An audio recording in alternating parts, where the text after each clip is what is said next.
हरे कृष्ण। ओम अज्ञानतिमिरान्धस्य ज्ञानाञ्जनशलाकया चक्षुरुन्मिलितं येन तस्मै শ্রীগুরবে নমঃ। তো ভারতবর্ষ তথা সারা পৃথিবীর মানুষের কাছে একটি অত্যন্ত পবিত্র দিন। সেই দিনটি হচ্ছে বৈশাখ মাসের তৃতীয়া, যা অক্ষয় তৃতীয়া নামে পরিচিত। আপনারা কম বেশি এ সম্বন্ধে অবগত আছেন। তো এই দিনটি অত্যন্ত মাহাত্ম্যপূর্ণ এই কারণে অক্ষয়, যার কোনো ক্ষয় হয় না। তো অক্ষয় হয়ে থাকে, যা কিছু করবেন সব অক্ষয় হয়ে যাবে। ভালো করবেন তো ভালো অক্ষয়, খারাপ করবেন তো খারাপটা থেকে যাবে। তো সেজন্য মানুষ সতর্ক থাকেন। আর যখন এই দিনটির মাহাত্ম্য শ্রবণ করবেন তখন আপনি চমৎকৃত হয়ে যাবেন, তখন আপনার খারাপ কিছু করার অবকাশই থাকবে না। তা আপনারা জানেন যে মহাভারতে দ্রৌপদীর বিশেষ চরিত্র। তো সেখানে আমরা দেখেছি যখন পঞ্চ পাণ্ডবরা পাশা খেলায় হেরে গিয়েছিলেন, তখন দ্রৌপদীকে বেশ্যা বলে গালি দিয়েছিলেন দুর্যোধন, এবং দুঃশাসন তাকে চুলের মুঠি ধরে টেনে নিয়ে আসছিলেন এবং তার বস্ত্র হরণ করতে চেয়েছিলেন। তখন দ্রৌপদী তার নিজের লজ্জাকে নিবারণ করার জন্য তিনি ভগবানের কাছে কাতর প্রার্থনা করেছিলেন, কিন্তু ভগবান তখনও পর্যন্ত সাড়া দেননি। তো তারপর দ্রৌপদী তার এক হাতে বস্ত্র ধারণ করে অন্য হাত দিয়ে ভগবানকে ডাকছিলেন, ভগবান তাতেও সাড়া দিলেন না। তারপর তখন তিনি চিন্তা করলেন যে আমি দুহাত তুলে ভগবানকে ডাকি, দাঁত দিয়ে কাপড়টাকে ধরে চেপে দুহাত ধরে হাত তুলে ভগবানকে প্রার্থনা করছেন, ভগবান তাতেও সাড়া দিলেন না। তখন দ্রৌপদী দিলেন এইভাবে আমার আর সম্ভব নয়। তখন কাতরভাবে সম্পূর্ণভাবে ভগবানের চরণে তিনি সমর্পণ করলেন, দুহাত তুলে, এবং তার মুখ দিয়ে বস্ত্র ছেড়ে তিনি পরমেশ্বর ভগবানকে ডাকলেন, কাতর প্রার্থনা করলেন, হে কৃষ্ণ, হে বাসুদেব, আমাকে কৃপা করুন, আমার লজ্জাকে রক্ষা করুন। তখন ভগবান কৃষ্ণ অফুরন্ত বস্ত্র দান করে তার লজ্জাকে নিবারণ করেছিলেন। এখানে দেখতে পাচ্ছি যে ভগবানের কাছে যদি আমরা কায় মনোবাক্যে দুহাত তুলে আমাদের হৃদয় মন প্রাণ দিয়ে ভগবানকে ডাকি, তার নাম করি, হরে কৃষ্ণ কৃষ্ণ কৃষ্ণ হরে হরে, হরে রাম রাম রাম হরে হরে, তাহলে ভগবান আমাদের কাতরে প্রার্থনা শ্রবণ করবে। এটি হচ্ছে শুদ্ধ ভক্তি। তো এইভাবে আমরা আমাদের শুদ্ধ ভক্তিকে স্মরণ করে, দ্রৌপদীর লীলাকে স্মরণ করে আমরা ভক্তিপথে ভগবানের কাছে এগিয়ে যেতে পারি। তারপর এইভাবে পঞ্চপাণ্ডবরা বনবাসকালে যাত্রা শুরু হলো, এবং যাত্রাকালে তখন যুধিষ্ঠির মহারাজ চিন্তা করছেন যে আমরা যাচ্ছি, এখন আমি তো রাজা নয়, আমার রাজ্য নেই, সম্পত্তি নেই, কিছু নেই, তো আমি কীভাবে এদের অন্য খাওয়া পড়ার ব্যবস্থা করব, খুব চিন্তায় ছিলেন। সৌনমণি এটা বুঝতে পেরে তখন তিনি যুধিষ্ঠির মহারাজকে প্রেরণা দিয়েছিলেন, বলেছিলেন যে তুমি এই ব্রাহ্মণ ধৌম ঋষির কাছে যাও, পুরোহিত যে ধৌম, সে কিছু পন্থা তোমাদের বলতে পারবেন। কেননা যুধিষ্ঠির মহারাজ ছিলেন ধর্মপ্রাণ, সত্য ন্যায়নিষ্ঠ, কখনো তিনি অধর্মের আশ্রয় নেননি। তখন তিনি ধৌমার কাছে গেলেন। তো ধৌম বললেন, তুমি এক কাজ করো মহারাজ, সূর্যদেবের তপস্যা করো এবং স্তব করো। এবং সেই স্তব মন্ত্র শিখিয়ে দিলেন, বলে এটা আমি কীভাবে পেয়েছি, নারদ মুনির কাছ থেকে পেয়েছি। নারদ মুনি কার কাছ থেকে পেয়েছেন? নারদ মুনি বললেন, এটি আমি যে ইন্দ্রদেবের কাছ থেকে পেয়েছি। ইন্দ্র বললেন, তিনি কার কাছ থেকে পেয়েছেন? তিনি ব্রহ্মার কাছ থেকে পেয়েছেন। তো এইভাবে সে স্তব করে যুধিষ্ঠির মহারাজ সূর্যদেবকে পূজা নিবেদন করলে তিনি সন্তুষ্ট হন, এবং সন্তুষ্ট তাকে একটি পাত্র দান করেছিলেন, যার নাম অক্ষয় পাত্র। তো সেই অক্ষয় পাত্রটা ওনাদের যে লক্ষ্মীর ঘরে তাদের দ্রৌপদীর কাছে রেখেছিলেন। তো এই অক্ষয় পাত্রের বিশেষত্ব এটি যে পাত্রে যা থাকবে রন্ধন কার্যের পর বা সামগ্রী, সেটা কখনো কমবে না। সে যত অর্পণ করা হয় ভগবানকে নিবেদনের পর, সেই অক্ষয় পাত্র থেকে রাইস, ডাল, সবজি যা কিছু দেবে কখনো কমবে না। কিন্তু দ্রৌপদী খেয়ে নেওয়ার পর, তিনি যখন খেয়ে সেই পাত্র ধুয়ে ফেলবে, তারপর আর হবে না। এবং এটা একটা আপনারা জানেন, এতে দুর্যোধন ঈর্ষাপরায়ণ হয়ে গেছিলেন। তাই এদেরকে এর থেকে পদচ্যুত ক্ষমতা এদের থেকে নষ্ট করার জন্য দুর্বাসা মুনিকে পাঠিয়েছিলেন যে এদের সব খাওয়া পড়া যখন হয়ে যাবে তখন তুমি যাবে। তো দুর্বাসা মুনি ঋষি মুনিদেরকে নিয়ে গিয়েছিলেন। তখন তো যুধিষ্ঠির মহারাজ খুব চিন্তায় পড়ে গিয়েছিলেন যে কীভাবে এদের সৎকার করবেন, তাহলে দুর্বাসার ক্রোধ থেকে তো বাঁচা মুশকিল। তখন বাসুদেব কৃষ্ণ শরণাগত হয়েছিলেন। তখন যুধিষ্ঠির মহারাজ বললেন, হে ঋষিবর, আপনারা যান, স্নান করে আসুন, আন্নি করে আসুন, এসে প্রসাদ পাবেন। তো কৃষ্ণ এসে দ্রৌপদীকে বললেন এই বিপদ, দ্রৌপদীর কাছে যখন আসলেন তাহলে এরকম ভয়ঙ্কর বিপদ, তুমি একটু চিন্তা করো না, পাত্রটি নিয়ে আসো। বলে অক্ষয় পাত্র নিয়ে সেখান থেকে একটি শাকের কণা নিয়ে যখন খেলেন, ঠেকুর তুললেন, দুর্বাসা মুনি শিষ্যরা সবাই তারা ঠেকুর তুলতে শুরু করলো। ভীম ডাক্তারের কাছে এখন আসছে না কেন, যুধিষ্ঠির মহারাজের নির্দেশে, তার ভীমের ভয়ে সব পালিয়ে গেছে। তো এইভাবে সর্বোপরি সেই ভগবানই হচ্ছেন সব কিছু। সেই অক্ষয় পাত্র সূর্যদেব দিয়েছিলেন, সূর্যদেব যা কিছু পাচ্ছেন কোথা থেকে দিচ্ছেন, দেবদেবীরা কৃষ্ণ থেকে নিয়ে দিচ্ছেন। তো কৃষ্ণই মহিমা, সেটা আমরা যে কৃষ্ণের কাছে যাই, কৃষ্ণ হচ্ছেন মধুসূদন বিপত্তারিণ, সমস্ত বিপদ থেকে আমাদেরকে রক্ষা করবেন, উদ্ধার করবেন। তো সেই জন্য আমরা এই অক্ষয় তৃতীয়ার দিন ভগবানকে বিভিন্ন প্রকার রান্না করে নিবেদন করা উচিত। তার ঘরে কোনো কিছু অভাব হবে না, ভগবান তাদের সবসময় সব কিছু প্রদান করবেন। তো তারপর তাহলে এইভাবে অক্ষয়ের তিথির মাহাত্ম্যটা বৈশাখ মাসের এই তিথি আসে, তৃতীয়াতে হয়, প্রত্যেক বছর এই দিনেই হয়, এই তৃতীয়াতে এই দিনটি পালন করা হয়। তো তারপর শ্রীকৃষ্ণ যখন দ্বারকায় রাজপ্রাসাদে রাজত্ব করছিলেন, তো তখন তার বন্ধু সুদামা গিয়েছিলেন তার দারিদ্রতা মোচনের জন্য। তার স্ত্রী সুশীলা তাকে কিছু ভাঙা চালের দিয়ে পাঠিয়েছিলেন, ফু যেটাকে বলা হয়, চিরা। তো সেটা শ্রীকৃষ্ণ গ্রহণ করেছিলেন এবং শ্রীকৃষ্ণ তার ঋণ শোধ করে দিয়েছিলেন এবং তাকে সুদামা নগরী বানিয়ে দিয়েছিলেন, তার রাজপ্রাসাদ বানিয়ে দিয়েছিলেন। সেই দিনটি ছিল অক্ষয় তৃতীয়ার দিন। তো এইভাবে যদি আমরা ভগবান শ্রীকৃষ্ণের সঙ্গে বন্ধু স্থাপন করি, তাকে কিছু নিবেদন করি, তার জন্য কিছু নিয়ে যাই, ভগবান সেটি গ্রহণ করেন এবং ভগবান তার সমস্ত দুঃখকে মোচন করে দেন। তো সব থেকে আরও উল্লেখযোগ্য যেটা ঘটনা আমাদের গৌড়ীয় বৈষ্ণবের, যে হচ্ছে মাধবেন্দ্র পুরী যখন গোবর্ধনে পাদদেশে ভজন করছিলেন, তখন গিরিধারী গোপাল তাকে দর্শন দান করেন যে আমাকে পূজারী মাটির তলায় ঢাকা দিয়ে চলে গেছে, আমাকে দেখে উত্তোলন করো, আমার সেবা পূজা করো। তখন মাধবেন্দ্র পুরী সেই গোপালকে বের করে সেখানে স্নান অভিষেক করান এবং বিশালভাবে তাকে ক্ষুধার্ত ছিলেন, তাকে ভোগ নিবেদন করে, অন্নকূট নিবেদন করা হয়। তারপর তিনি বলেন যে এত বছর মাটির তলায় থেকে আমার শরীর অত্যন্ত উত্তপ্ত হয়ে রয়েছে, আমাকে মলয় পর্বতে চন্দন দিয়ে লেপন করো, আমার শরীর শীতলতা প্রদান হবে। বৃদ্ধ সে মাধবেন্দ্র পুরী দীর্ঘ পথ পরিবহন করছে বৃন্দাবন থেকে, তিনি এসেছিলেন উড়িষ্যায়।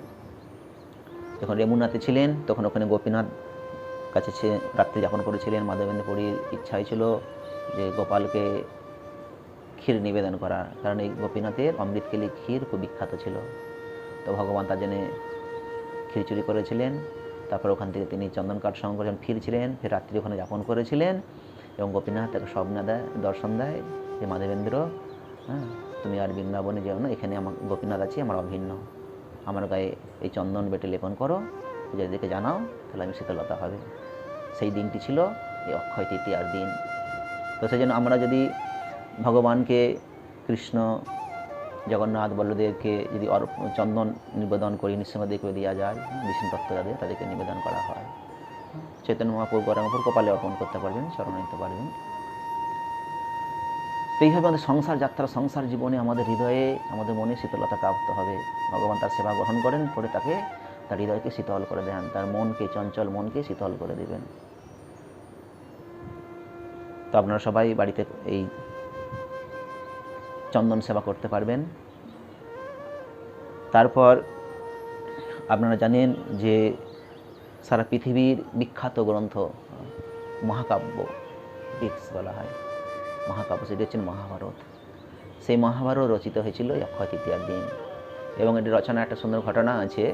সেটি হচ্ছে যখন ব্যাসদেব লেখার জন্য এটা তৈরি হলেন, তো তখন তিনি বলবেন তার অ্যাসিস্ট্যান্ট লাগবে লেখার জন্য। তো সমগ্র মর্তমী খুঁজে কোথাও পেলেন না, তখন দেবলোকে গিয়ে ব্রহ্মার নির্দেশে তিনি গণেশকে প্রাপ্ত হলেন। গণেশ বললেন, আমি লিখতে পারি, কিন্তু আমি লেখা শুরু করলে বন্ধ করবো না, আর যদি বলতে তুমি যখন বলা বন্ধ করে দিবে তখন আমি লেখা স্টপ করে দেবো, আর এগোবো না।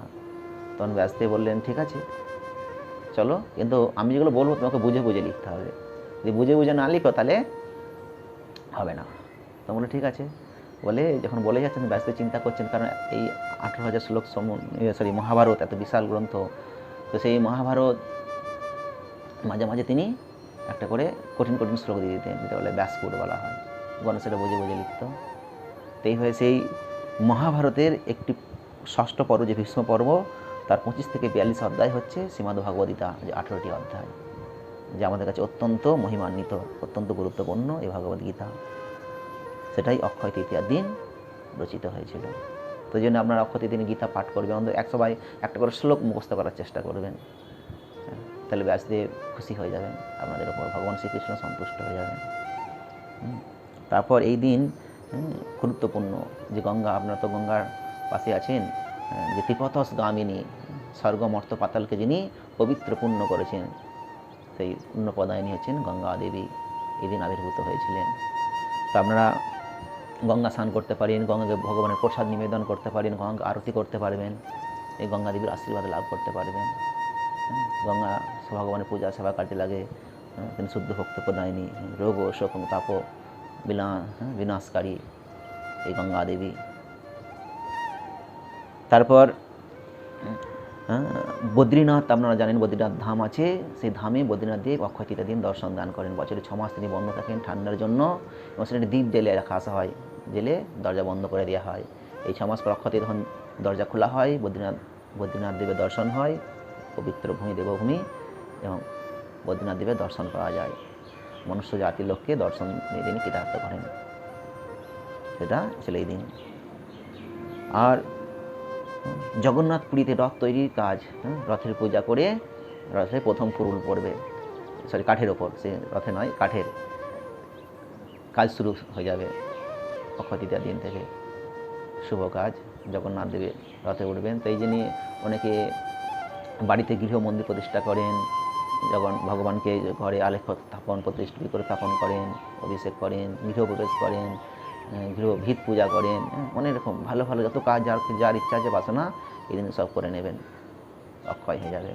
এবং শুধু কোনো খারাপ কিছু থাকবে না, এবং সব দুপুরের মধ্যে করে নেবেন, এটা সকাল 11টা থেকে 12টা, 12:30টার মধ্যে করে নেবেন, কারণ এই সময়টা সব থেকে ভালো মুহূর্ত, ভালো সময়, সারা দিনটি ভালো।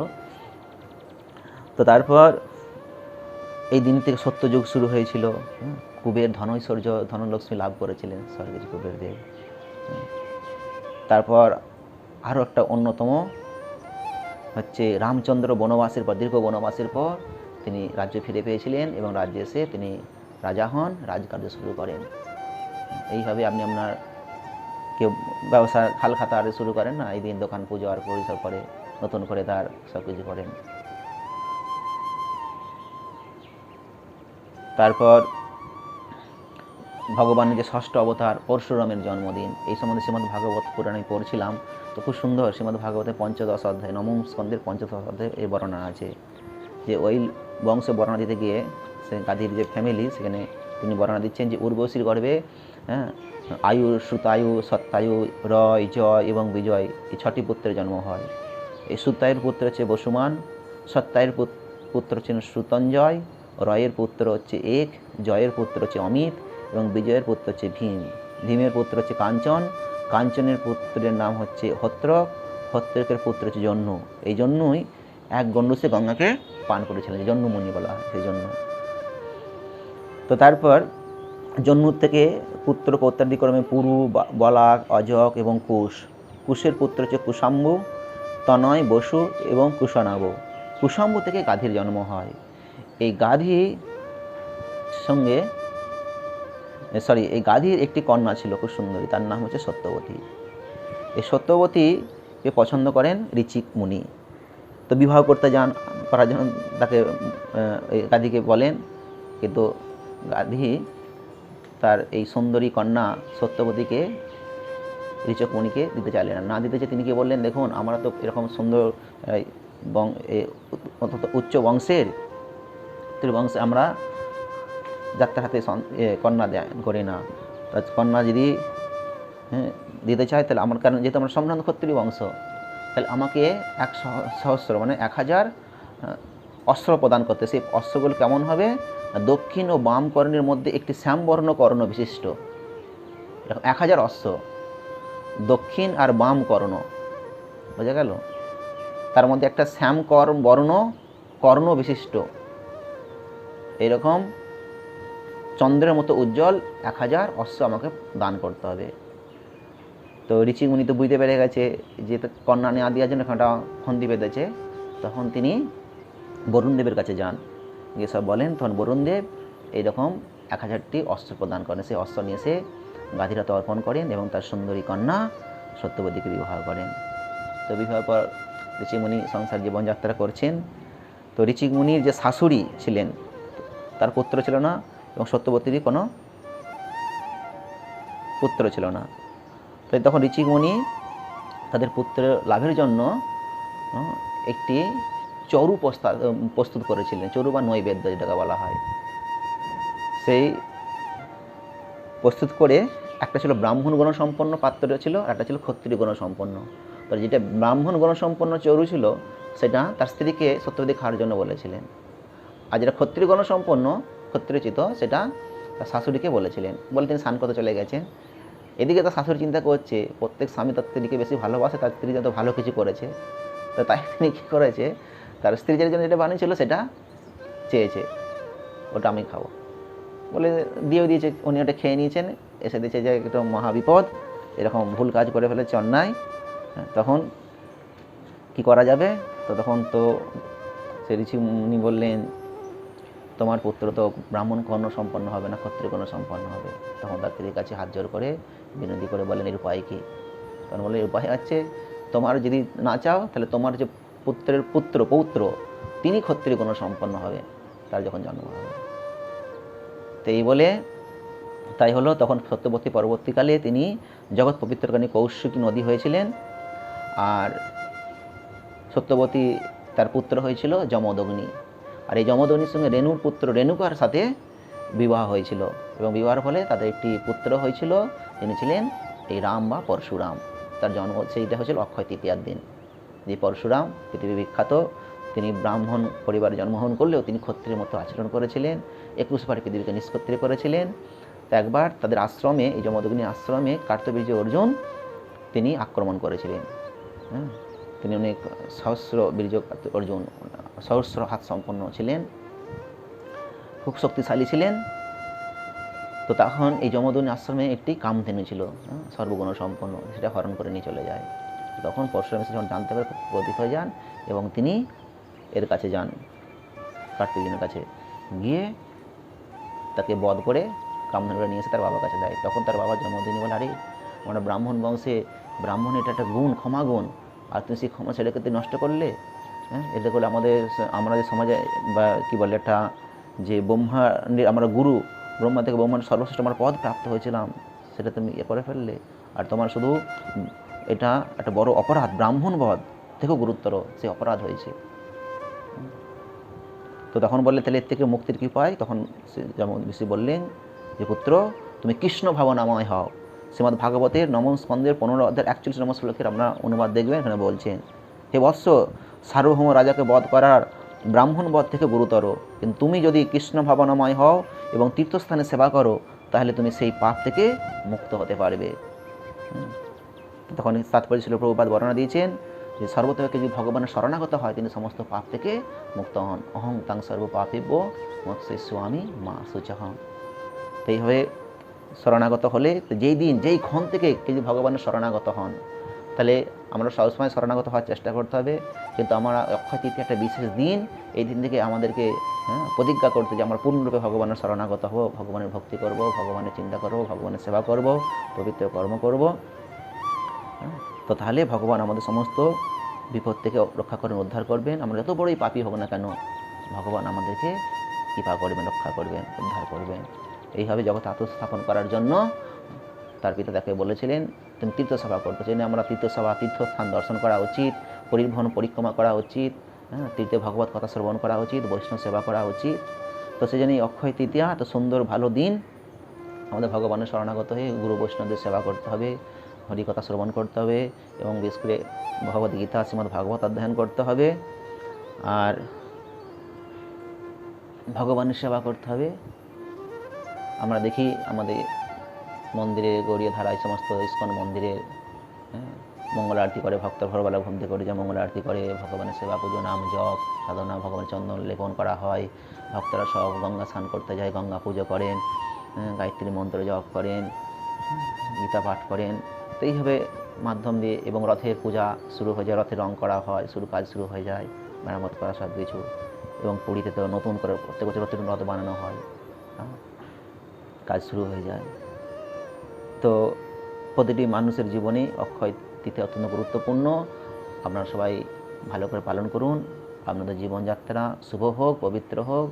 আপনারা সবাই সুখী আনন্দ লাভ করুন, অক্ষয় তৃতীয়ার অক্ষয় আশীর্বাদ লাভ করুন।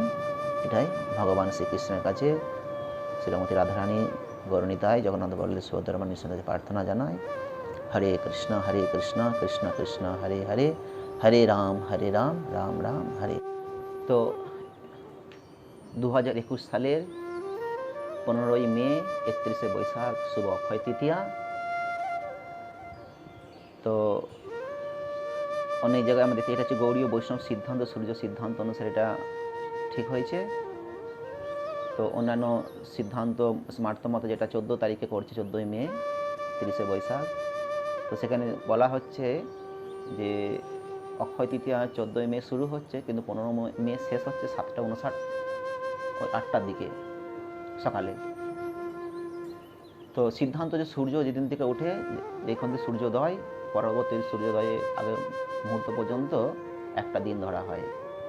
তাহলে অক্ষয় তৃতীয়ার দিন, তাহলে ওই দিন যেহেতু সে পূর্ণ মানে হচ্ছে, সেই দিনটাকে পালন করা উচিত, কারণ সূর্যোদয়ের পর থাকছে, সেটাই শুভ পবিত্র বলে মানা হয়েছে।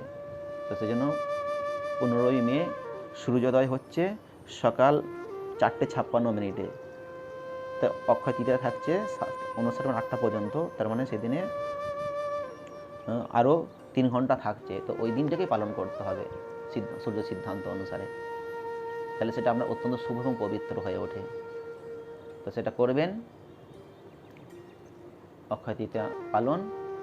তো এই দিন যদি পারেন সুন্দর করে চারদিকে ঘর বাড়ি তার আগের দিন 2 দিন আগে পরিষ্কার পরিচ্ছন্ন করবেন, ঘরে আলপনা দিবেন, যদি ডাঁড় ঘট কলা গাছ এগুলো বসাতে পারেন খুব ভালো, আম পাতা ঝুলিয়ে দিতে পারেন, ভগবানকে সুন্দর করে সাজাবেন, ভোগ নৈবেদ্য নিবেদন করবেন, আরতি করবেন, ভগবানের জন্য পুষ্পাঞ্জলি দেবেন।